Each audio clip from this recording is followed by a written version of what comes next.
xubnahan ka midka golaha deegaanka ee degmada Salaxley oo kala ahaa xildhibaan Hayl iyo xildhibaan Xasan Dheeg ayaa waxa ay kormeer ku tageen riiga deegaanka Bahadhamal kaasi oo dhawaan ay xukuumaddu halkaasi keentay isla markaana si habsami ah u wada shaqadiisa mas'uuliyiintan ka tirsan golaha deegaanka ee degmada Salaxley ayaa waxa halkaasi markii ay gaadheen uga xog waramay riiga iyo sida uu shaqada u wado mid ka mid ah injineerada goobtaasi ku sugnaa waqtigan ay xildhibaanadu hogaaminayaan waa soo dhaweeynaa shaqaduna si wanaagsan bay ilaa hadda u socotaa inkastoo ay ceelasha hawdku ay aad u dhib badan yihiin haddana ilaa hadda si wanaagsan bay u socotaa 257 maraya ilaa maalintii la bilaabay ilaa maanta insha Allah waxaan rajaynaynaa inuu maalmaha soo socda si wanaagsan u dhamaado xildhibaanada iyo dadka deegaankana waxaan ka codsanaynaa sidii ay ula shaqayn lahaayeen kompaniga meesha qodaya ducadana waa muhiim in lagu kaalmeeyo shirkadda ceelka qodaysa insha Allah khayr badan baan rajaynaynaa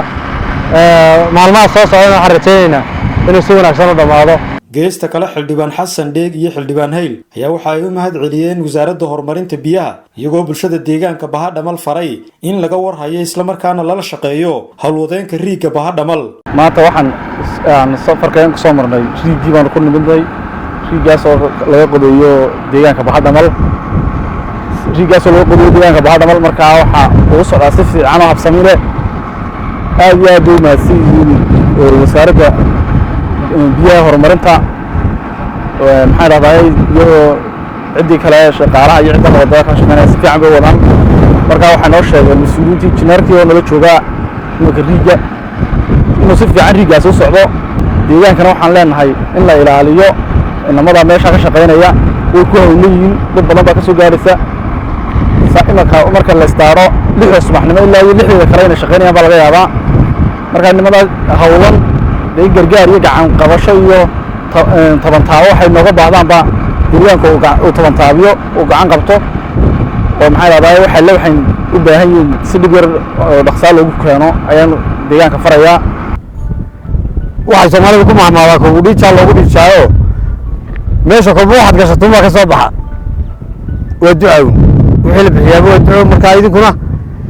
iyagoo shaqeynayo hawshoodii wataan haddana hadduu xataa inala joogo 40 habeen ama 50 habeen haddii inala joogo waxaan ku ballanay konton ka habeen konton reeroon min neef qalade ama min neef bixiya konton ka habeen maynu shaqaalaha siilib cuno waayo inagu beer badnana beertan waariga beerigu waxay ku faxriyiin waxa jira ama reeguraag waxay facal ku yihiin waxa jira neef nool waa suuragal ninka reemigi laba neef oo nool markuu wada siiyo laakiin ku yaraadagtay $50 ku dhiiba joobkiisa ka soo saara marka waa ku facal sida dibadooda ku aqaano marka iyadana saasan ku dardaaraya maanta wuxuu baan u nimi balli sida hawshu u socotay hadii wax qabad yimaadeen iyo hadii wax kala soo kordhayaan wixii soo kordhay baa la socotaan inta badan maanta warbaahinta la socotay laakiin inta badan hadii gooraale waa nimaadna